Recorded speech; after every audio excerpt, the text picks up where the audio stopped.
മാനേജരെ മർദ്ദിച്ചെന്ന കേസിൽ ഡിജിപിക്ക് പരാതി നൽകി നടൻ ഉണ്ണി മുകുന്ദൻ. പരാതിയിൽ ഗൂഢാലോചന അന്വേഷിക്കണമെന്നാണ് ആവശ്യം. അതേസമയം ഉണ്ണി മുകുന്ദന്റെ ആരോപണങ്ങൾ അടിസ്ഥാനരഹിതമാണെന്നും നിയമ നടപടികളുമായി മുന്നോട്ടു പോകുമെന്നും മുൻ മാനേജർ വിപിൻ കുമാർ പറഞ്ഞു.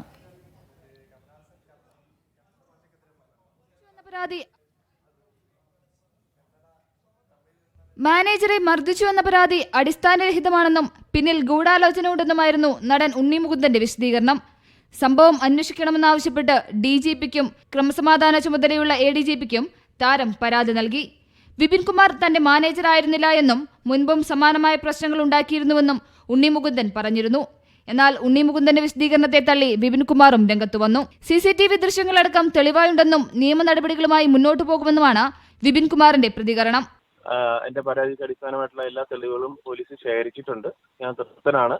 അത് വ്യാജ വാർത്തയൊക്കെ വന്നെങ്കിലും കഴിഞ്ഞ ദിവസം ഓഫീസർ തന്നെ എല്ലാം വെളിപ്പെടുത്തിയിട്ടുണ്ട്.